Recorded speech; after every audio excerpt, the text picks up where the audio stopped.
आज की क्लास में हम देखेंगे रासायनिक बंध यानी कि केमिकल बॉन्डिंग और उनके प्रकारों को। तो सबसे पहले ये समझें कि केमिकल बॉन्डिंग क्या है। हम यहाँ पर जो भी पढ़ेंगे बेसिक में वो शॉर्ट में पढ़ेंगे और इतनी जानकारी हमारे पास होनी चाहिए ताकि हम 11th पढ़ सकें। सीधी सी बात है, हम 0 लेवल बेसिक पढ़ रहे हैं। तो रासायनिक बंध आपको 11th में मिलेगा चैप्टर 4 में, और 12th में इसका यूज़ होगा, 11th में यूज़ होगा, और जितने भी एग्ज़ाम होते हैं उनमें यूज़ होने वाला है। इसलिए इस चीज़ को समझना आपके लिए ज़रूरी है। तो सबसे पहले देखें केमिकल बॉन्डिंग क्या होते हैं, रासायनिक बंध क्या होते हैं।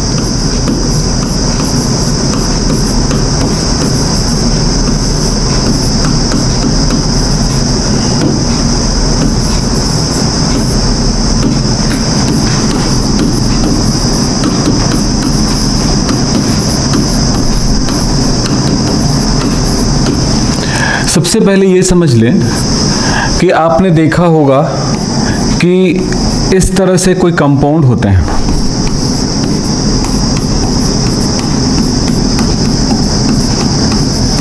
दो या दो से अधिक प्रकार के तत्वों के परमाणु में आपस में मिल जाते हैं। H2 दो परमाणु में मिले हैं, O2, P4। इसमें हो क्या रहा होगा, यहाँ पर आप देख रहे हो कि 4 फास्फोरस की परमाणु में आपस में जुड़ी हुई हैं। 4 फास्फोरस के एटम्स जुड़े हुए हैं। यहाँ पर ऑक्सीजन के 2 एटम्स आपस में जुड़े हैं, यहाँ पर हाइड्रोजन के। यहाँ पर सोडियम और क्लोरीन दोनों जुड़े हुए हैं आपस में, अलग अलग नहीं, वो जुड़े हुए हैं।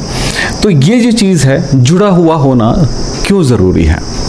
अगर मैं कहूँ 2 चीज़ें हैं मेरे पास, अगर ये बोलूँ इनको और इनको इनमें जोड़ना है तो कैसे जुड़ पाएगा। ये लो, जुड़ा नहीं जुड़ा, ये तो साथ रखा गया है, जुड़ा नहीं है। जुड़ने के लिए क्या करना पड़ेगा, इसको चिपकाना पड़ेगा या पिघला के जोड़ना पड़ेगा, यानी एक दूसरे के साथ जुड़ जाए।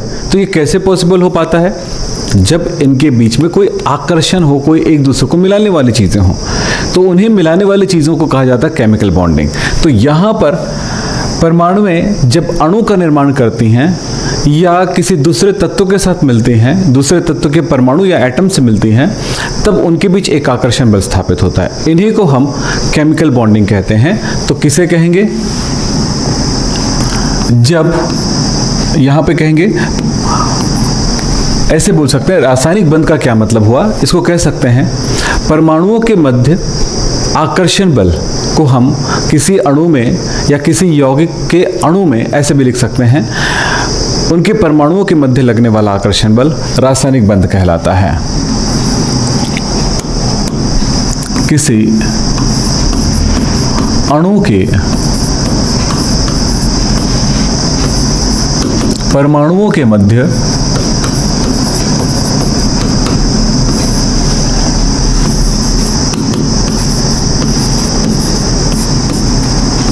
लगने वाला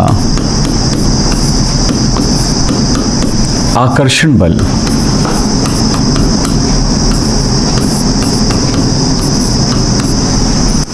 रासायनिक बंध कहलाता है।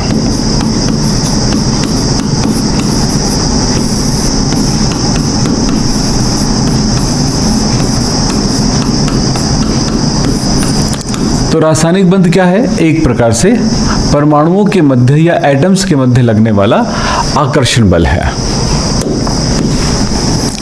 अब आकर्षण बल के प्रकारों के बारे में बात करते हैं, यानी कि रासायनिक बंध के प्रकार के बारे में बात करते हैं।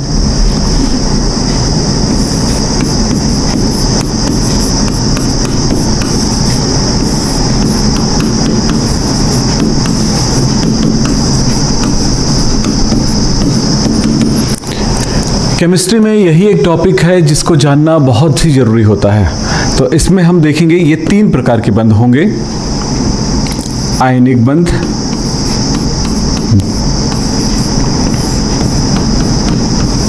जिसको इलेक्ट्रोवैलेंट बॉन्ड भी कहते हैं, विद्युत रासायनिक बंध भी कहते हैं। दूसरा कोवैलेंट बॉन्ड, सहसंयोजी बंध।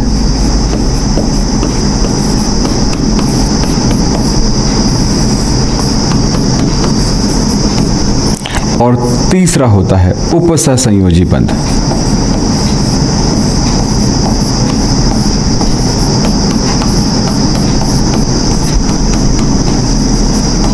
ये देखें, ये 3 प्रकार के बंध होते हैं, आयनिक बंध, सहसंयोजी बंध, उपसहसंयोजी बंध। इस प्रकार से 3 प्रकार के बंध होते हैं। इन 3 प्रकारों के बंधों को आपको अच्छे से समझना होगा। हम इसके इंग्लिश और हिंदी दोनों शब्दों के साथ हम पढ़ेंगे ताकि हम उन चीज़ों को सही तरह से जान सकें। वो है क्या, टर्मिनोलॉजी जानने के लिए ज़रूरी होता है ये चीज़। तो चलिए हम सबसे पहले आयनिक बंध के बारे में बात करते हैं। इसको किन किन नामों से जाना जाता है वो भी जानेंगे। आयनिक बंध, इंग्लिश में भी वही नाम देते हैं, आयनिक बॉन्ड।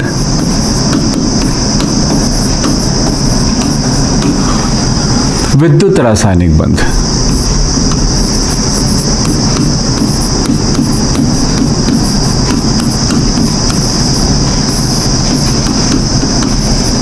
इसको इलेक्ट्रोवैलेंट बॉन्ड भी कहते हैं।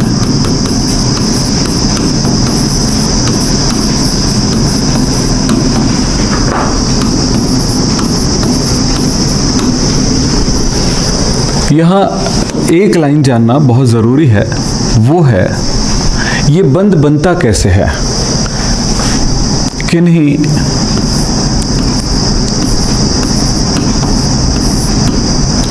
दो परमाणुओं के मध्य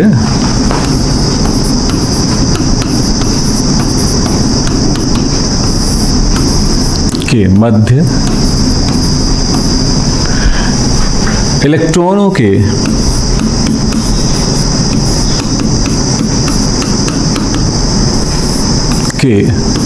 स्थानांतरण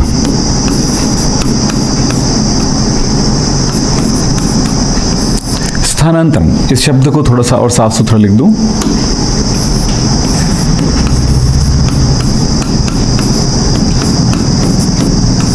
स्थानांतरण, इसको आदान प्रदान भी कह सकते हैं।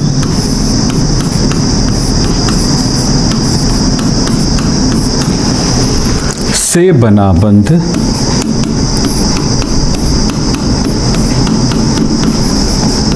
आयनिक बंध कहलाता है।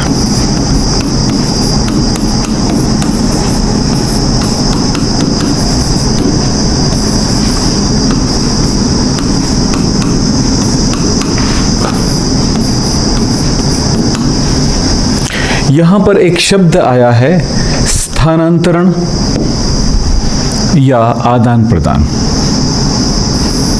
किसका आदान प्रदान? इलेक्ट्रॉन का। एक परमाणु इलेक्ट्रॉन दे रहा है तो दूसरा परमाणु इलेक्ट्रॉन ले रहा है।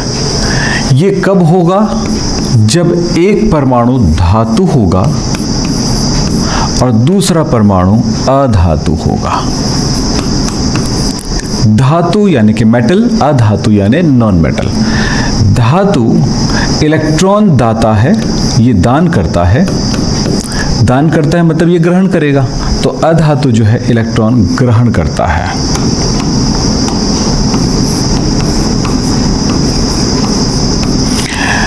दान करने के बाद ये धन आयन बना लेता है।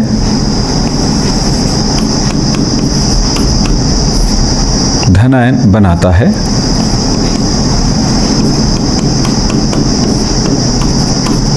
और ये ऋण आयन बनाता है।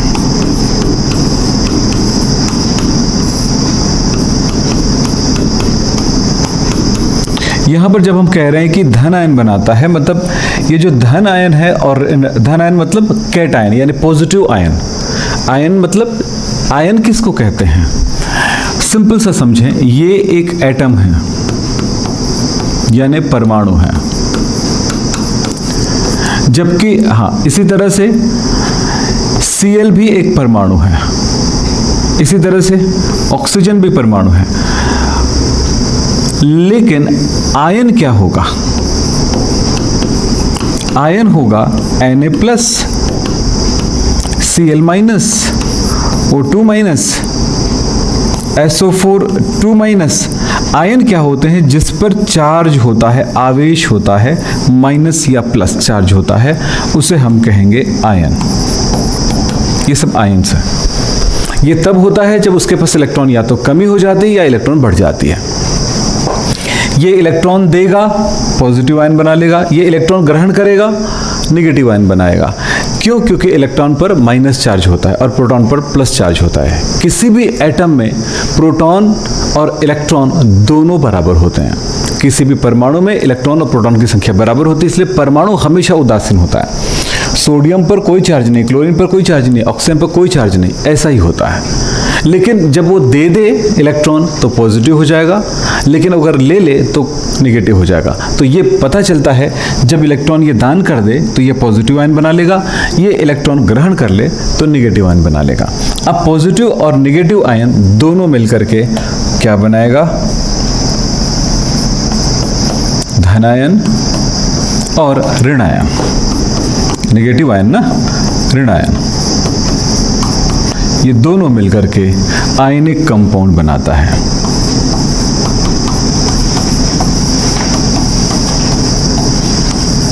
आयनिक यौगिक बनाता है। यहां पर पूरी जानकारी आपके पास है। अब इसको कोशिश करते हैं इन बंधों को समझने के लिए। हम इलेक्ट्रॉनिक विन्यास समझ चुके हैं क्योंकि ये लेक्चर नंबर 14 है। तो बेसिक लेवल में हमने 14 नंबर लेक्चर तक आते आते हमने विज्ञान के बहुत सारे चरणों को फेस किया है, उनको समझा है, सीखा है। अब हमारे लिए कोई कठिन नहीं होगा। तो चलिए देखते हैं। हमने कहा यहाँ पर धातु और अधातु। अब आप आवर्त सारणी भी पढ़े हो तो आपको पता चल गया कि कौन सा धातु है, कौन सा अधातु है। तो सब मिला करके हम आगे बढ़ें। देखें, कुछ उदाहरणों के बारे में बात करते हैं, कुछ एग्जाम्पल्स के बारे में बात करते हैं। पहला मैं लेता हूं सोडियम तथा क्लोरीन। एक धातु है और एक अधातु है। सोडियम के बारे में हमें क्या पता है? हमने कहा ना, एक धातु लेना है, एक अधातु लेना है, एक मेटल लेना है, एक नॉन मेटल लेना है। तो मेटल और नॉन मेटल के बीच ही ये बंध बनता है, आयनिक बॉन्ड बनता है। तो चलें, सोडियम एक मेटल है और इसके बारे में हमें पता है, इसका परमाणु क्रमांक यानी एटॉमिक नंबर 11 होता है। इलेक्ट्रॉनिक विन्यास होगा 2 8 1, यानी इस परमाणु के अंतिम कोश में एक इलेक्ट्रॉन है जो डॉट के रूप में दर्शा रहा हूं। आयनिक बंध को दर्शाते समय लेविस डॉट सिंबल को दर्शाना जरूरी है, यानी कि डॉट को दर्शाना जरूरी है।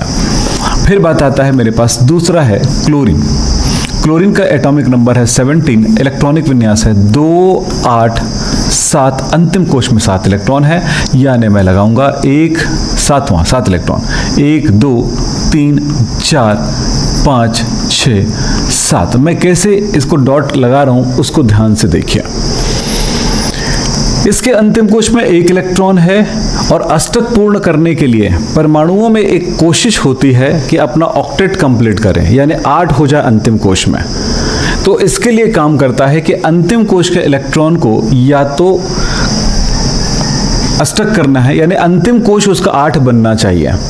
तो ऐसा होता है कि यदि अंतिम कोश में 1 से लेकर 4 तक इलेक्ट्रॉन होते हैं, 1 से 1 2 3 या 4 तक इलेक्ट्रॉन होते हैं, तो इलेक्ट्रॉन दान करता है। लेकिन वहीं पर अंतिम कोश में इलेक्ट्रॉन रहे 5 6 7, तो इलेक्ट्रॉन ग्रहण करता है। कई बार 4 होने पर भी ग्रहण करता है, ये ध्यान रखिएगा। तो मैं यहां पर लिख दूं, लेकिन नॉर्मली हम इस बारे में ध्यान रखें 4 का होना इलेक्ट्रॉन दान करना और ग्रहण करना दोनों की स्थिति में आता है। लेकिन अगर 1 2 3 रहे तो दान ही करेगा, 5 6 7 रहेगा तो ग्रहण ही करेगा। तो ये इलेक्ट्रॉन दान करके अष्टक कैसे पूरा कर सकता है? इसके अंतिम कोश में 1 है। अब सवाल ये आता है कि हमारे पुराने क्लासेस में हमारे टीचरों ने पढ़ाए हैं कि पूछते हैं कि कौन सा काम सरल है, यानी 1 दान करना आसान है कि 7 ग्रहण करना। अब यहीं पर देखिए, अगर मैं 7 इलेक्ट्रॉन ले आऊं कहीं से, 7 इलेक्ट्रॉन ले आऊं तो 7 और 1 8 हो जाएगा। लेकिन अगर मैं सिर्फ इस 1 को दान कर दूं तो क्या हो जाएगा? यह खाली हो जाएगा, तो 8 हो ही गया अंतिम में। तो 2 में से 1 तरीका, तो मैंने कहा 1 से लेकर के 3 तक इलेक्ट्रॉन रहेगा तो दान ही करेगा इलेक्ट्रॉन।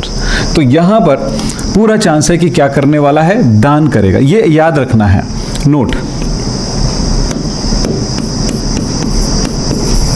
तो इस जगह पर वो इलेक्ट्रॉन दान करेगा।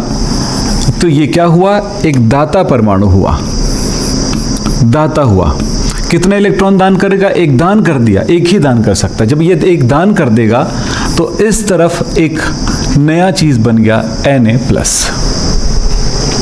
Na+। अब इसका इलेक्ट्रॉनिक विन्यास देखिए कितना हुआ, 2 8 अष्टक पूर्ण हो चुका है, ऑक्टेट कंप्लीट, यानी अंतिम कोश में 8 हो जाना। इसने दान कर दिया। अब किसको दान करेगा? जो लेने वाला होगा। तो मान लीजिए ये यहाँ पर क्लोरीन है, क्लोरीन इस इलेक्ट्रॉन को लेने वाला। कहाँ पे रखेगा? जहाँ पे उनमें पेयर इलेक्ट्रॉन नहीं है, ये लीजिए इस जगह पे रखेगा। तो इसी के साथ साथ एक काम और हुआ कि क्लोरीन जो है बना हमारे पास क्लोरीन, अब उसके पास 7 इलेक्ट्रॉन तो था ये, लेकिन एक इलेक्ट्रॉन उसने ग्रहण कर लिया, ये इसका, ये लीजिए मैं इसको इलेक्ट्रॉन को दर्शाने के लिए, ग्रहण किया इलेक्ट्रॉन को दर्शाने के स्टार जैसा लगा दिया हूं या क्रॉस जैसा लगा सकते हैं, तो थोड़ा दिखाने के लिए, बाकी इलेक्ट्रॉन तो डॉट ही है। अब एक इलेक्ट्रॉन आया तो इसमें माइनस चार्ज आ गया। इस तरह से आप देख रहे हो, इसने एक दान किया, इसने एक ग्रहण किया। अब इसने एक जो ग्रहण किया है, अब इलेक्ट्रॉनिक विन्यास हो गया 2 8 8। आपको साफ समझ में आ रहा है कि उसने भी अष्टक पूर्ण कर लिया, 7 था, एक इलेक्ट्रॉन ग्रहण कर सकता। यही पर बात है कि या तो 7 दान करता या एक इलेक्ट्रॉन ग्रहण करता। तो आप देखिए दान करने में 7 करेगा तब 8 होगा, अन्यथा एक ही इलेक्ट्रॉन ग्रहण करे। तो हमेशा याद रखना वही काम सरल होता है जो कम किया जाता है। तो कम एक इलेक्ट्रॉन ग्रहण करना आसान हो गया। तो याद रखना, ऐसे याद रख सकते हो या ऐसे याद रख सकते हो। 5 6 7 होगा तो इलेक्ट्रॉन ग्रहण करेगा, या 1 2 3 होगा तो दान करेगा, और 4 हुआ तो वो परिस्थितियों के अनुसार दान या ग्रहण कर सकता है। अब वो परिस्थिति क्या होगा हम समझ सकते हैं। अब चलिए ये हो गया। अब ये Na+ और Cl-, इसकी संयोजकता 1 है, इसकी संयोजकता 1 है, मतलब हुआ इसकी संयोजकता 1 है तो सोडियम हुआ 1। ये लो मैं लिख दूं Na+ 1 की संख्या में और Cl- इसकी संयोजकता 1 है तो ये 1 हुआ। तो ऐसा लिखने की जरूरत नहीं है, तो यहां हुआ 1 1। अब 1+ और 1- आया, 1+ और 1- इज इक्वल टू कितना होगा? 0। बोलिए। तो इस तरह से इसकी टोटल चार्ज हो गया 0, इसका टोटल चार्ज हो गया NaCl का 0। तो ये बन गया NaCl। हमने फॉर्मूला बनाने की तरफ देखा था, तो वही बात है, उसमें कोई अलग चीज नहीं है। अब दूसरा एग्जाम्पल मैं ले रहा हूं, ध्यान दीजिएगा। मैं दूसरा तत्व ले रहा हूं, मैग्नीशियम धातु ले रहा हूं, और मैग्नीशियम धातु तथा क्लोरीन, इनके बीच में, क्योंकि एक धातु लेना है और एक अधातु लेना, तब आयनिक बंध बनेगा। मैग्नीशियम परमाणु क्रमांक होता है 12, इलेक्ट्रॉनिक विन्यास 2 8 2, अंतिम कोश में 2 इलेक्ट्रॉन है। अष्टक पूर्ण करने के लिए इसको 2 इलेक्ट्रॉन दान करना है। 1 से 3 तक इलेक्ट्रॉन रहे तो वो दान ही करेगा ताकि अष्टक करना आसान हो जाए। फिर बात हुआ ये इलेक्ट्रॉन दान कर सकता है। दूसरी तरफ बात करते हैं, क्लोरीन है। क्लोरीन के बारे में आप समझ चुके हो, परमाणु क्रमांक 17, 2 8 7। यहां 7 देखते ही पता चले कि एक ही इलेक्ट्रॉन ग्रहण करेगा, तो 7 अंतिम कोश में, ये लीजिए 7 इलेक्ट्रॉन हुआ। अब ये 2 इलेक्ट्रॉन दान करेगा, दोनों इलेक्ट्रॉन दान करेगा। अब ये 2 बार इलेक्ट्रॉन दान करेगा, एक बार दान करेगा, इसको मिल गया।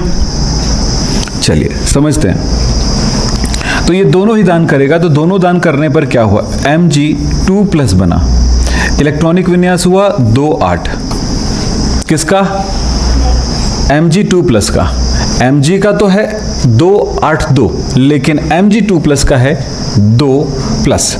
अब क्लोरीन की तरफ भी सोच लेते हैं। क्लोरीन तो केवल एक ही इलेक्ट्रॉन ग्रहण कर सकता है, भले ये 2 दान करे, पर एक क्लोरीन एक ही इलेक्ट्रॉन ग्रहण करेगा। तो क्लोरीन इलेक्ट्रॉन ग्रहण कर रहा है, क्लोरीन के अंतिम कोश में है 7 इलेक्ट्रॉन, ये लीजिए। अब 1 इलेक्ट्रॉन ग्रहण कर लिया तो इसमें 1- चार्ज आएगा। भाई ये 2 दान करेगा और ये एक ही ग्रहण करेगा, तो 1 इलेक्ट्रॉन कहाँ गया?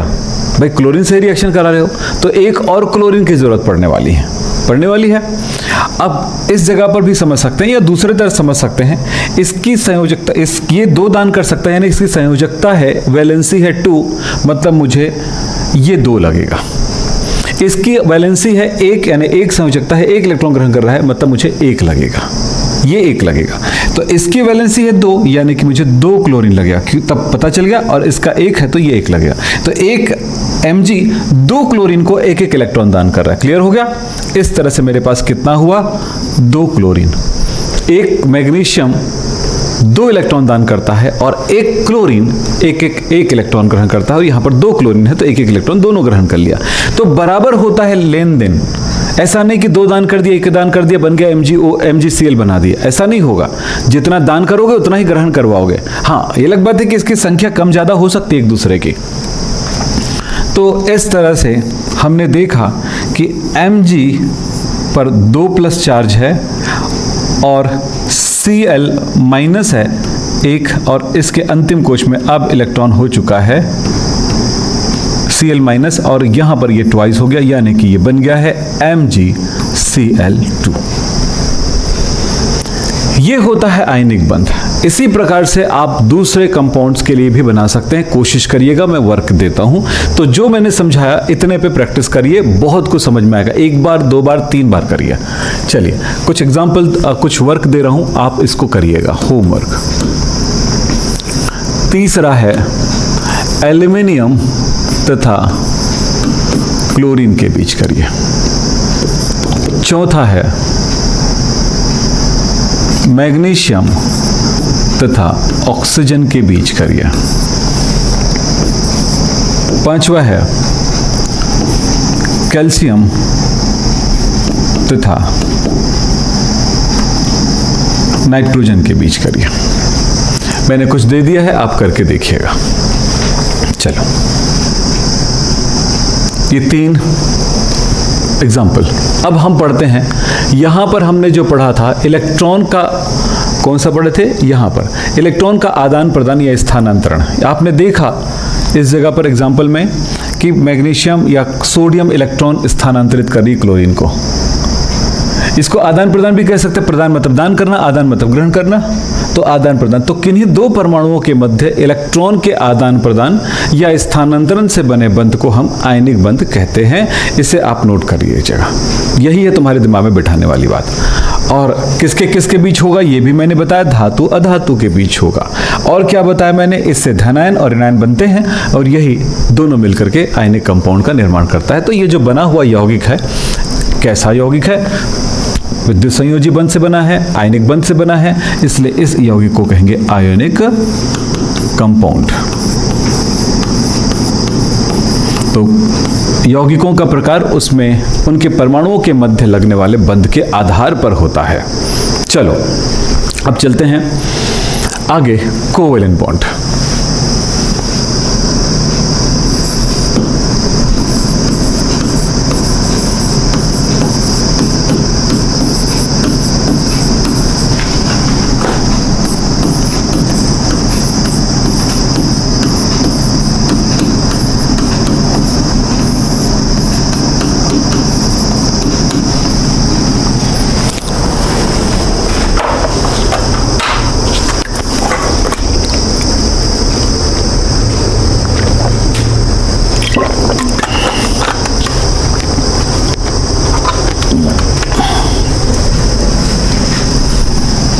सहसंयोजी बंध किन्हीं 2 परमाणुओं के मध्य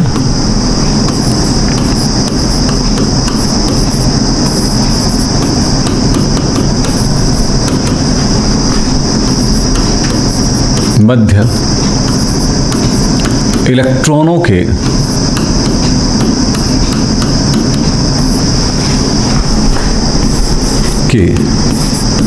साझेदारी से पार्टनरशिप, साझेदारी, पार्टनरशिप, शेयरिंग, जो शब्द उपयोग करना चाहे,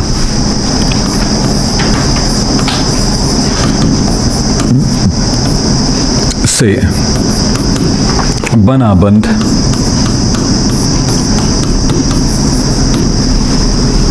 सहसंयोजी बंध कहलाता है।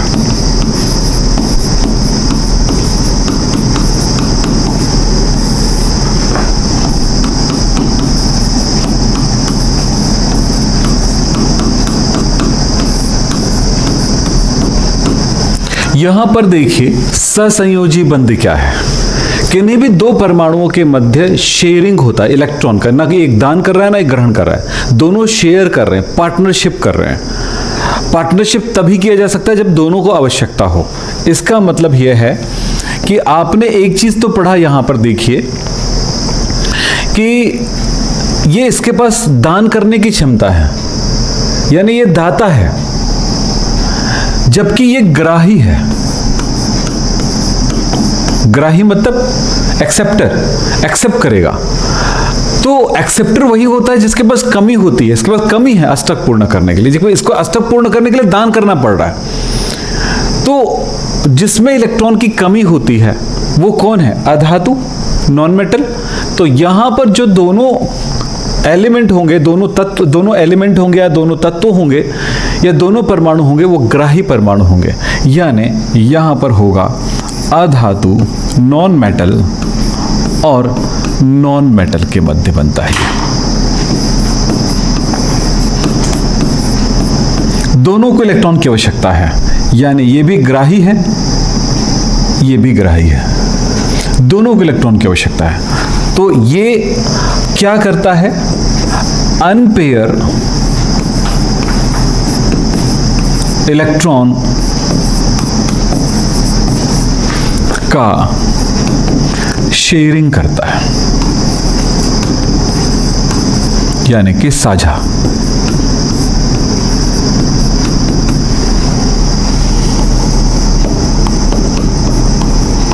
यानी दोनों में अनपेयर इलेक्ट्रॉन होंगे, दोनों के इलेक्ट्रॉनों की अनपेयर इलेक्ट्रॉनों की साझा होगी। कुछ बातों पे ध्यान दें। एक शब्द जो है साझेदारी, यही महत्वपूर्ण है आपके लिए। दोनों अधातु होंगे, समान भी हो सकते हैं, असमान भी हो सकते हैं। तो चलो एग्जाम्पल पे देखते हैं, ध्यान देते हैं।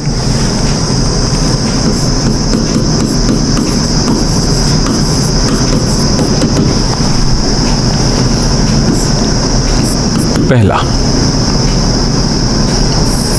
Cl और Cl के मध्य क्या होगा? Cl क्लोरीन है जो नॉन मेटल है और इसके बारे में पता है एटॉमिक नंबर 17, 2, 8, 7। जवाब मिला 7 इलेक्ट्रॉन अंतिम कोश में है। एक अनपेयर है, एक ही इलेक्ट्रॉन की आवश्यकता है। दूसरा और एक क्लोरीन लिया हमने, इसके भी अंतिम कोश में एक अनपेयर है। सेम चीज है तो मैं अलग लिखने की जरूरत नहीं है मुझे। तो अब ये दोनों अपना अष्टक पूर्ण कर सकता है। किस तरह कर सकता है? एक क्लोरीन, ये दूसरा क्लोरीन, एक क्लोरीन ये हुआ, ये अपना इलेक्ट्रॉन उसको साझेदारी के लिए देता है। मैं दूसरा क्लोरीन को भी साथ में लाता हूं उनके पास। ये दूसरा क्लोरीन है, जो पेयर है वो नहीं बनाएगा, जो अनपेयर है, जो सिंगल है वो अनपेयर बनाएगा। तो ये इलेक्ट्रॉन इसके पास आ गया, ये लीजिए। इससे ये हुआ कि ये इलेक्ट्रॉन जो 7 इनका है वो उन्हीं के पास रहेगा, परंतु इनके द्वारा जो शेयर में दिया गया वो भी इलेक्ट्रॉन इनके पास, इनके शेयरिंग में आ गया, इनके दायरे में आ गया। और दूसरी तरफ अगर आप देखें तो इनका तो 7 इलेक्ट्रॉन है ये भी, और इनका भी इलेक्ट्रॉन। इस तरह से आप क्या देख रहे हो? इस तरह से आप देख रहे हो कि ये दोनों क्लोरीन के पास अब 8-8 इलेक्ट्रॉन हो गए। कैसे? हम इस घेरे के अंदर देखें, 1, 2, 3, 4, 5, 6, 7, 8। अब बोलेंगे सर एक तो इसका है, लेकिन उन्होंने सामने वाले को एक इलेक्ट्रॉन दिया है और सामने वाले से भी एक इलेक्ट्रॉन लिया है। तो ऐसा नहीं कि मैंने दे दिया और उसने ले लिया। मैंने 5 रुपये तुमको दे दिया, मुझे 5 रुपये दे देंगे आप, फर्क नहीं पड़ेगा, वो 10 रुपये कभी नहीं हो पाएगा। लेकिन एक 5 रुपया आपने मुझे दे दिया, आप और मैंने भी आपको 5 रुपये दिया, लेकिन वो 5 रुपये जो मैंने दिया है इसलिए दिया है कि आपके 5 रुपये उसमें मिल जाए, और आपने भी इसी तरह से दिए हैं, तो वो 10 रुपये बन चुका है। और उस 10 रुपये की सामान हम खरीद सकते हैं, और उस सामान में हक आपका नहीं होगा ना मेरा होगा, हम दोनों का होगा, क्योंकि वो सामान 10 रुपये का है और 10 रुपये के सामान में 5 रुपये आधा और 5 रुपये आधा नहीं दिखेगा। तो यही बात यहां पर है, शेयरिंग कर रहे हैं हम लोग। इनको एक इलेक्ट्रॉन की आवश्यकता थी अष्टक पूर्ण करने के लिए, क्योंकि 7 था ये, और इनको भी एक इलेक्ट्रॉन अच्छा ये था दोनों को, तो ये इस तरह से शेयरिंग करता। तो क्या हुआ, एक एक इलेक्ट्रॉनों की शेयरिंग हुई, इसलिए हम इसको इस तरह से भी दर्शा सकते हैं। क्लोरीन के अंतिम कोश में देख रहे हैं ये 6 इलेक्ट्रॉन और ये एक 7 है। दूसरे क्लोरीन में भी इसी तरह से है ये, और इस तरह से इन दोनों के बीच में ये इलेक्ट्रॉन को शेयरिंग में दे दिए। तो जो अयुग्मित इलेक्ट्रॉन होते हैं उनके बीच एक लाइन खींच करके हम इस तरह दर्शा सकते हैं। हम इस तरह लिख सकते हैं या हम इसे इस तरह से भी लिख सकते हैं। तो यहां पर जितने इलेक्ट्रॉन का शेयरिंग करता है एक परमाणु, उतने ही बंध उसमें बनते हैं। तो यहां पर इन दोनों के बीच में सिंगल बॉन्ड का निर्माण हुआ है। इसको कहेंगे एकल बंध कहेंगे।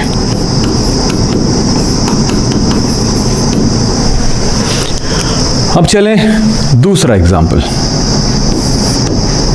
ऑक्सीजन और ऑक्सीजन क्या इस तरह का बंध बना सकता है? क्योंकि दोनों परमाणु हैं, दोनों अधातु है। कैसे पता चला? ऑक्सीजन एटॉमिक नंबर 8, 6 कितना होता है? 2 और 6 8 हो जाएगा। 2 6 1 2 3 4 5 6। लेविस डॉट सिंबल कैसे बनाया जाता है? लुईस डॉट संरचना कैसे, लुईस डॉट बिंदु कैसे बनाई जाती है, या लुईस बिंदु संकेत कैसे बना जाता है? लुईस डॉट सिंबल कहते हैं जिसको, वो आपके क्लास में हुआ है। मैं एक सिंपल सी बात बता देता हूँ। इलेक्ट्रॉनिक विन्यास निकालिए, नंबर आखिरी में जितना आता है 6, तो आप एक एक करके 4 जगह भरिए, फिर उसके बाद अगले इलेक्ट्रॉन को पेयर कर दीजिए। जैसे एक बार और बना के दिखा, तो अंतिम कोश में 6 इलेक्ट्रॉन है, तो 1 2 3 4 4 जगह पे एक एक करके भरेंगे। अब फिर मेरे पास 2 और बचा है, तो अगला पेयर हो जाएगा। इससे ये सिद्ध होता है कि इसकी वैलेंसी यानी इसकी संयोजकता 2 है, यानी 2 बार बंध बना सकता है। ये भी 2 बंध बना सकता है, यानी कि इसको 2 इलेक्ट्रॉन की आवश्यकता है, इसको भी 2 इलेक्ट्रॉन की आवश्यकता है। अब ये तो पता चल गया 2 इलेक्ट्रॉन की आवश्यकता है। तब एक ऑक्सीजन ये हुआ, लेकिन 2 इलेक्ट्रॉन की आवश्यकता है, तो 2 इलेक्ट्रॉन ये शेयरिंग के लिए देगा। ये लीजिए, अलग अलग है वो। दूसरा परमाणु हमारे पास है ये ऑक्सीजन, ये पेयर है, ये पेयर है, जबकि ये 2 इलेक्ट्रॉन को शेयरिंग के लिए देगा। तो एक इलेक्ट्रॉन जो इसकी आई, एक इलेक्ट्रॉन इसकी आई, ये आपस में शेयर कर लिया, ये इलेक्ट्रॉन। तो इसको हम दर्शाएंगे कैसे? ऐसे दिखाएंगे, ये लीजिए, और हम इसको दिखाएंगे इसके लिए ऐसा। पर ये तरीका बहुत अच्छा नहीं है, ये भी आपको बता दूं। इससे बेहतर तरीका ये वाला है, ये बात याद रखिए। तो इसको क्या दिखा सकते हैं? ऑक्सीजन में 2 अयुग्मित इलेक्ट्रॉन है और 2 युग्मित इलेक्ट्रॉन है, और दूसरे ऑक्सीजन में भी 2 पेयर इलेक्ट्रॉन, पेयर यानी युग्मित, और अयुग्मित यानी अनपेयर, ये 2। तो ये इनके साथ शेयरिंग किया, ये इसके साथ शेयरिंग किया। इसको हम लिख सकते हैं O डबल बॉन्ड O। हाँ, अगर आप दिखाना चाहते हो ये पेयर इलेक्ट्रॉन को, तो आप दिखा सकते हो, जैसे इसको भी ऐसा। और नहीं भी करते हो तो नो प्रॉब्लम, और करते हो तो बहुत अच्छी बात है। यहाँ पर 2 बार पेयर है, यानी 2 पेयर 2 पेयर 2 पेयर। इस तरह से यहाँ पर आप देख रहे हो ऑक्सीजन ऑक्सीजन के बीच में डबल बॉन्ड का निर्माण हुआ।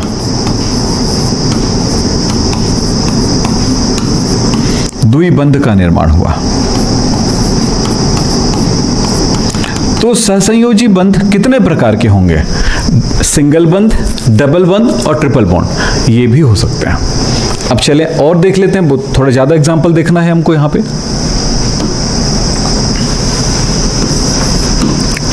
नाइट्रोजन और नाइट्रोजन के मध्य, क्योंकि नाइट्रोजन भी अधातु है, जिसके भी अंतिम कोश में 4 से 8 तक इलेक्ट्रॉन होते हैं, सब अधातु होते हैं।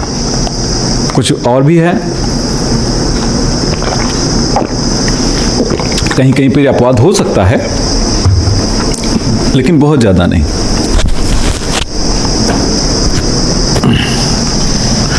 देखें, नाइट्रोजन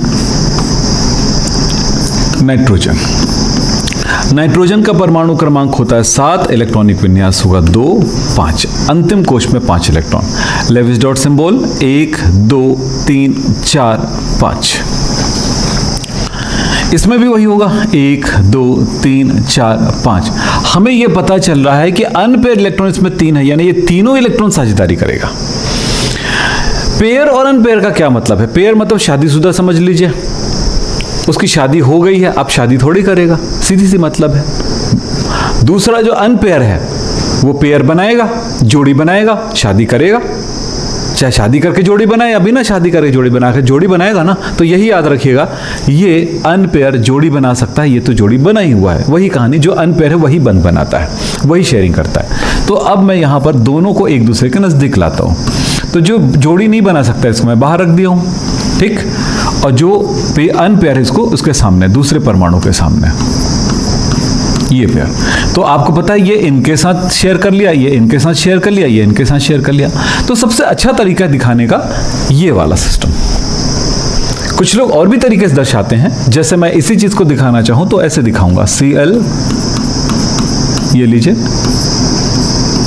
ये कई तरीके से दर्शाया जाता है। ये ऐसे इनके बीच में ऐसे खींच देते हैं, इनके पास शेयर है करके। तो यहां पर भी वही कर सकते थे, ऐसे बना के। अब वही एक्चुअली एक बॉन्ड को दर्शाता है, क्योंकि एक एक इलेक्ट्रॉन की शेयरिंग वहां पे हुई। यहां पर तीन, ये एक इलेक्ट्रॉन हुआ, एक इलेक्ट्रॉन की शेयरिंग दोनों बीच में, ये दूसरा एक इलेक्ट्रॉन का हुआ, दूसरा एक इलेक्ट्रॉनों का, यानी कि तीन इलेक्ट्रॉन ये, तीन इलेक्ट्रॉन वो, दोनों एक दूसरे के साथ शेयरिंग करता है इलेक्ट्रॉन्स का। तो ट्रिपल बॉन्ड बना। इसको आप कैसा लिख सकते हैं, जैसा कि मैंने अभी बताया था, 1 2 3 बॉन्ड। तो यहां पर आपको ट्रिपल बॉन्ड नजर आ रही है, ये ट्रिपल बॉन्ड देखने को मिल रहा है। इसको त्रिबंध भी कहते हैं हिंदी में। ये लीजिए। अब हम कुछ और करते हैं।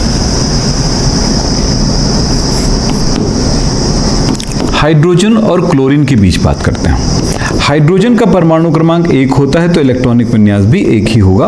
अंतिम कोश में केवल एक इलेक्ट्रॉन, एक बंध बनाने की क्षमता। हाइड्रोजन, अब ये इलेक्ट्रॉन दान भी कर सकता है, ग्रहण भी कर सकता है। हाइड्रोजन अधातु है, शेयरिंग भी कर सकता है। क्लोरीन के बारे में आपको पता है, अंतिम कोश में 7 इलेक्ट्रॉन। बार बार तो वो चीज दिखाने की मुझे जरूरत ही नहीं है, आप समझ गए हो। तो ये एक इलेक्ट्रॉन का शेयरिंग करेगा, तो हाइड्रोजन का एक इलेक्ट्रॉन, क्लोरीन ये देखिएगा, और इनके बीच में, ये इलेक्ट्रॉन के बीच में शेयरिंग हो गया। अब दूसरे और तरीकों से बनाओ, अलग बात है लिखने का। आगे इस बात समझ में। अब यहीं पर मैं बात करता हूं 5वां नंबर, हाइड्रोजन और ऑक्सीजन के बीच में क्या होगा। हाइड्रोजन के अंतिम कोश में 1 इलेक्ट्रॉन, जैसा कि आप देख चुके हो, और ऑक्सीजन के अंतिम कोश में 6 इलेक्ट्रॉन होते हैं, ये भी आप देख चुके हो। बोलो कहां पे, ये। अब इसको 1 इलेक्ट्रॉन की आवश्यकता है। हाइड्रोजन हमेशा द्विक पूर्ण करता है, 2 इलेक्ट्रॉन चाहता है, क्योंकि वो पहले एनर्जी लेवल में, हम जानते हैं कि कभी भी इलेक्ट्रॉनिक विन्यास भरा जाता है तो पहले कोश में 2 इलेक्ट्रॉन होता है, उसके बाद 8 18 या 8 हो सकता है, अंतिम में 8 ही होगा, कोई भी हो। तो ये बात किसी भी एटम के लिए लागू होता है, तो ये हाइड्रोजन के लिए भी लागू हुआ। तो ये तो अपना ऑक्टेट कंप्लीट कर लिया, 1 2 3 4 5 6 7 8 क्लोरीन ने, लेकिन हाइड्रोजन ने 1 2। नाइट्रोजन के अंतिम कोश में 5 इलेक्ट्रॉन है, काउंटिंग करो, 2 2 4 2 6 और 2 8। इसके लिए भी काउंटिंग करो, 2 2 4 2 6 2 8 हो गया। यानी ऑक्टेट कंप्लीट करना ही इनका उद्देश्य है, शुरुआती तौर पे हम ऐसा कहते हैं। अब आगे बात करें, यहां पर हाइड्रोजन और ये इनकी बात करते हैं, तो ये आपको यहां पर समझ में आ रहा है, इसकी संयोजकता 1 है क्योंकि एक बार शेयरिंग करेगा। इसकी वैलेंसी 2 है क्योंकि 2 बार शेयरिंग करेगा। तो इसका मतलब है इसके 1 इलेक्ट्रॉन के लिए इसके पास 1 इलेक्ट्रॉन तो अवेलेबल है, लेकिन इसके 2 इलेक्ट्रॉन के लिए इसके पास 2 इलेक्ट्रॉन अवेलेबल नहीं है। तो सीधा सा मतलब है एक बार तो शेयरिंग हो गई। चलिए देखते हैं। ऑक्सीजन ये है, ये अनपेयर इलेक्ट्रॉन है, तो ये हाइड्रोजन इस अनपेयर इलेक्ट्रॉन के साथ तो बॉन्ड बना लिया। अब बच गया 1 इलेक्ट्रॉन और, तो ये क्या करेगा। सीधी सी बात है भाई, इसके लिए भी मुझे इलेक्ट्रॉन लेके आके दो, तो कौन किससे मांग करेगा, डिमांड करेगा तो इसी से करेगा ना। ये अपने से तो डिमांड नहीं करने से रहा, तो इसने इससे डिमांड किया, तो क्या करेगा। इसकी संयोजकता 2 है ना बेटा, तो ये हमें 2 बार लगेगा। मैंने हमेशा बताया है कि हमेशा मेरी वैलेंसी अगर 2 है तो मैं सामने वाले से 2 मांगूंगा, ठीक है। अगर उसकी वैलेंसी 5 है तो वो मुझसे 5 मांगेगा, यानी कि मुझे 5 होना पड़ेगा, उसको 2 होना पड़ेगा। सीधी सी कहानी है मेरे 2, लेकिन वो 2 होना पड़ेगा उसको। तो यही है, इसकी वैलेंसी 2 है यानी कि ये 2 हो गया, इसकी वैलेंसी 1 है मतलब 1 में काम चल गया। इस तरह से हाइड्रोजन एक और आ गया, देखिए आ गया। अब इसकी ये पूरा कर दिया बंधन। एक एग्जांपल और दिखाते हैं, हाइड्रोजन और नाइट्रोजन में देख लीजिए। हाइड्रोजन की वैलेंस एक अंतिम कोश में इलेक्ट्रॉन कहीं भी लगाइए, एक इलेक्ट्रॉन दिखना चाहिए, सही नहीं कि ऊपर में लगेगा नीचे लगेगा, बिंदी कहाँ लगेगा। नाइट्रोजन के अंतिम कोश में देख रहे हैं आप, तो इसका मतलब इसकी वैलेंसी 3 है, 3 अयुग्मित इलेक्ट्रॉन है, तो ये हमें लगेगा 3। इसका कितना है, 1 है, तो ये हमें 1 चाहिए। तो हमारे पास हो गया यहां पर N, ये लीजिए, एक हाइड्रोजन के साथ ये वाला बॉन्ड बना, दूसरे हाइड्रोजन के साथ ये बॉन्ड बना, और तीसरे हाइड्रोजन के साथ ये बॉन्ड बना। आप ये भी देख चुके हो, कार्बन और हाइड्रोजन के बीच में कार्बन अंतिम कोश में 4 इलेक्ट्रॉन होते हैं, परमाणु क्रमांक 6, इलेक्ट्रॉनिक विन्यास 2 4, देखें आप अंतिम कोश में 4 इलेक्ट्रॉन। हाइड्रोजन हमारे पास है 1 अयुग्मित इलेक्ट्रॉन, तो हम जानते हैं C अंतिम कोश में 4 इलेक्ट्रॉन है, एक हाइड्रोजन का 1 इलेक्ट्रॉन, ये इनके साथ बॉन्ड बना लिया, तो ऐसे ही एक बार हुआ, ऐसे ही दूसरे बार होगा, ऐसे ही तीसरे बार होगा, ऐसे ही चौथे बार होगा, करेक्ट। जो कि हम इससे पता चलता है इसकी वैलेंसी 4 है, तो हमें ये 4 लगेगा, लगा 4 ही लगा। कान कैसे भी पकड़ो, सोचो कैसे भी, समझो कैसे भी, लेकिन फाइनली उस चीज को सही तरह से समझो। ये हुआ, हमने सहसंयोजी बंध के कुछ एग्जाम्पल बता दिए। समान परमाणुओं के बीच भी होता है, असमान परमाणुओं के बीच भी होता है, और बहुत सारे एग्जाम्पल की कोई कमी नहीं है। जब इस चैप्टर को पढ़ेंगे, चैप्टर नंबर 4 11th में या पढ़ चुके होंगे, तो उस कंडीशन में हम इसी तरह की चीज़ों को समझते हैं। तो आयनिक बंध क्या है, सहसंयोजी बंध क्या है। अब हम चलते हैं, अगला बॉन्ड है कोऑर्डिनेशन बॉन्ड।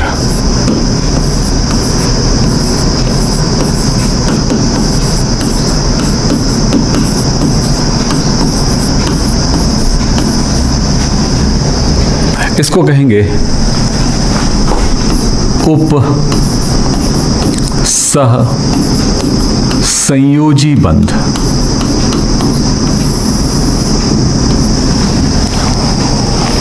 इसको परिभाषित करते हैं, कई जगहों पर कई तरह से परिभाषा की जाती है, पर इस परिभाषा पे थोड़ा ध्यान देना, थोड़ा सा कॉम्प्लिकेटेड हो जाता है ये जगह। जब किन्हीं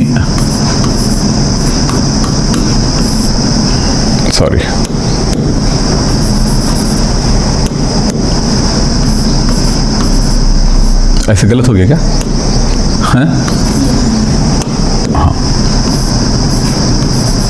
ये किन्हीं 2 परमाणुओं के मध्य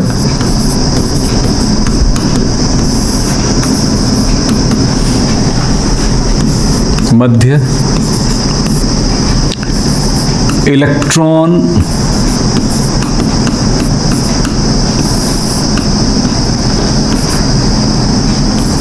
युग्मों के साझेदारी से। अब यहां पर शब्द है, कुछ लोग साझेदारी बोलते हैं, कुछ लोग आदान प्रदान कहते हैं। ये बहुत अजीब सी बात है। एक्चुअली एक परमाणु इलेक्ट्रॉन युग्म रखता है और एक परमाणु कुछ भी नहीं रखता है, ऐसी साझेदारी है। तब ऐसी साझेदारी को साझेदारी ना बोल करके हमको तो आदान प्रदान बोलना चाहिए, लेकिन ऐसा ही परिभाषा बनाई जाती, तो मैं वैसे ही कह रहा हूं, इसको समझाऊंगा, आपको क्लियर हो जाएगा। युग्मों के साझेदारी यानी कि शेयरिंग जिसको बोलते हैं,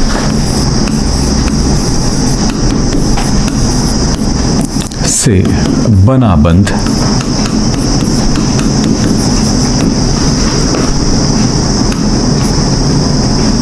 उपसंयोजी बंध कहलाता है। ठीक है, आप आगे लिख लीजिएगा। दूसरी बात यहां पर याद रखने वाली बात है, एक परमाणु के संयोजी कोश में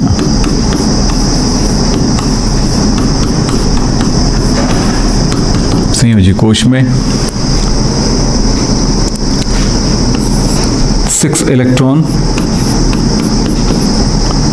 तथा दूसरे परमाणु के अंतिम कोश में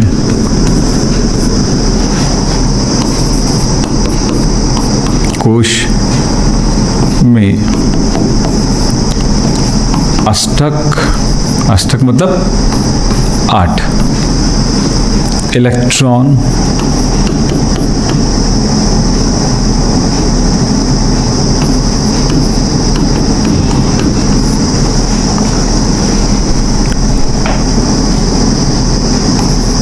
होते हैं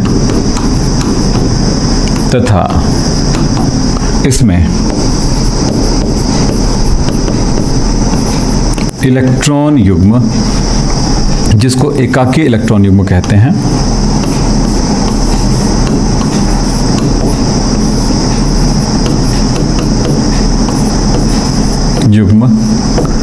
लोन पेयर ऑफ इलेक्ट्रॉन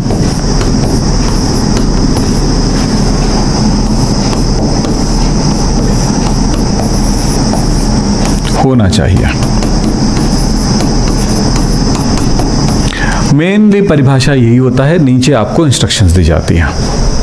ये जो होगा दोनों ही अधातु होंगे तभी ये बंध बनता है। इसमें भी अधातु non metal plus non metal. अब ये कुछ एग्जाम्पल को दिखा के मैं आपको समझाता हूं, ध्यान से देखिएगा। उदाहरण पहला, O3 में यहां पर 3 ऑक्सीजन है। इससे पहले एक काम करता हूं मैं, BF3 और NH3 के बीच में के मध्य, मैंने कहा ना जो दो बंद पढ़े हो उसी से ये सारे बंद ये आपको समझ में आएगा। अगर वो दो बंद आपने ठीक से ना किया हो तो ये बंद आप नहीं समझ पाएंगे, ये बात याद रखिए। पहले BF3 को समझते हैं या NH3 को समझते हैं, कोई मतलब नहीं, कोई फर्क नहीं पड़ेगा इससे। चलिए BF3 को समझते हैं। बोरॉन के अंतिम कोश में होता है 3 इलेक्ट्रॉन,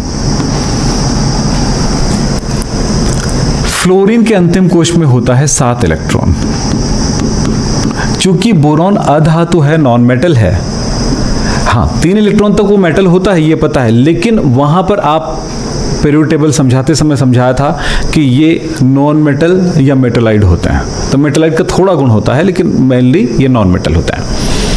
तो ये इलेक्ट्रॉन की साझेदारी करेगा इनके साथ। ये देखो एक बॉन्ड बन गया, दूसरा फ्लोरीन के साथ बॉन्ड बन गया, तीसरा फ्लोरीन के साथ बंध बन गया, यानी यहां पर यह सहसंयोजी बंध बन रहा है। दूसरा मेरे पास है अमोनिया NH3, ये इलेक्ट्रॉन पेयर है और 3 अनपेयर है। इनके साथ ये हाइड्रोजन के साथ बन गया, इसी तरह से हाइड्रोजन और ये हाइड्रोजन के साथ बन गया। तो यहां पर सहसंयोजी बंध है, यहां पर सहसंयोजी बंध है। पर दोनों में क्या खास प्रॉब्लम है वो देखिएगा। ये बोरॉन बंध बनाने के बावजूद इसके पास टोटल 6 ही इलेक्ट्रॉन हो पा रहे हैं, होते तो 3 हैं परंतु बंध बनाने के बाद ये 2 4 और ये 2 6 हो पाया। 2 इलेक्ट्रॉन की आवश्यकता है, जो कि मैंने यहाँ पर लिखा है। एक परमाणु के अंतिम कोश में 6 इलेक्ट्रॉन होगा और दूसरा परमाणु अष्टकपूर्ण होगा तथा उनके साथ वो इलेक्ट्रॉन युग्म यहाँ पर एकाकी इलेक्ट्रॉन युग्म होना चाहिए। तो ये दूसरे परमाणु है नाइट्रोजन में भी देखो 2 4 2 6 2 8 अष्टक पूर्ण हो चुका है नाइट्रोजन में, लेकिन इसके पास इलेक्ट्रॉन युग्म है। अब ये दोनों के बीच में होता ये है कि एक परमाणु नाइट्रोजन इलेक्ट्रॉन युग्म इसको दान कर सकता है, तो ये इस इलेक्ट्रॉन का इसके साथ शेयरिंग करेगा। ये लीजिए, मतलब ये इलेक्ट्रॉन नाइट्रोजन का नाइट्रोजन के पास ही रहेगा, परंतु दूसरे परमाणु को वो अस्थायी रूप से उनकी अष्टक को कंप्लीट करने के लिए दे दिया जाता है। तो अब यहां पर बोरॉन को ऐसा लगता है कि मेरे पास ऑक्टेट है, तो ये काउंटिंग में क्या होगा 2 2 4 2 6 और ये 2 8 हो गया। नाइट्रोजन अपना 2 इलेक्ट्रॉन तो गिनेगा क्योंकि उन्होंने दान नहीं किया। हमने कहा दान नहीं किया, याद रखना। दान कर देता तो फिर क्या होगा, दान कर देता तो फिर इसकी काउंटिंग कम हो जाती। जैसे हमने यहां पर देखा था आयनिक बंध में, सोडियम ने इलेक्ट्रॉन दान कर दिया, अब क्या हुआ, 2 8 हुआ, हम नहीं काउंट नहीं कर रहे हैं। इसने ग्रहण कर लिया, हमने पूरा इसके इलेक्ट्रॉन को अब इसमें काउंट कर रहे हैं। इसमें साझेदारी में हमने दोनों शेयर करा बराबर बराबर, इन्होंने एक दिया इन्होंने एक दिया, बराबर हो गया, दोनों का इलेक्ट्रॉन दोनों के लिए हो गया। पर यहां पर यह सहयोग कर रहा है। कोऑर्डिनेशन का मतलब होता है सहयोग, साझेदारी नहीं हुआ। सहसंयोजी भले बोल रहे हैं, उप सहसंयोजी बोल रहे हैं, लेकिन सह मतलब यहां पर सहयोग शब्द से, और यहां पर सह का मतलब होता है साझेदारी। यहां सहयोग नहीं हुआ तो यहां पर उपसह बोल दिया। उप मतलब पूरी तरह से उसको दिया नहीं है, सिर्फ क्या किया, उसके साथ शेयरिंग किया है, और वो भी 1 इलेक्ट्रॉन का नहीं, 2 इलेक्ट्रॉन का। तो ये बंधन यहां पर आपको देखने को मिलता है। एक और दिखा देते हैं हम आपको,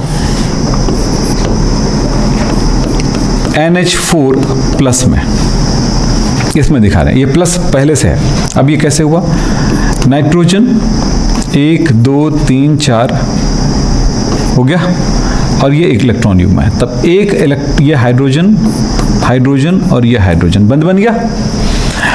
H पर 1 इलेक्ट्रॉन होता है, बोलो किसी को दे दिया हो, मान लेते हैं किसी को दे दिया हो, ये लीजिए, तो दे दिया तो इस पर प्लस चार्ज आ जाएगा, आया। अब इसके पास इलेक्ट्रॉन नहीं है, कितने इलेक्ट्रॉन की जरूरत पड़ती है हाइड्रोजन को, हमेशा 2 की, तो द्विपूर्ण, तो ये इसके साथ सहसंयोजी बन गया, इसलिए NH4 प्लस हुआ। ठीक, ऐसे ही बहुत सारे एग्जाम्पल हैं, एग्जाम्पल की कमी नहीं है, इसी को सीखना चैप्टर नंबर 4 में। लेकिन चैप्टर नंबर 4 को सीखने के लिए इतनी जानकारी जो क्लास 10 तक पढ़ के आए हो वो होना ज़रूरी है। पढ़े हो इसको। आज की क्लास यहीं पे समाप्त करते हैं। नमस्कार, धन्यवाद, थैंक यू।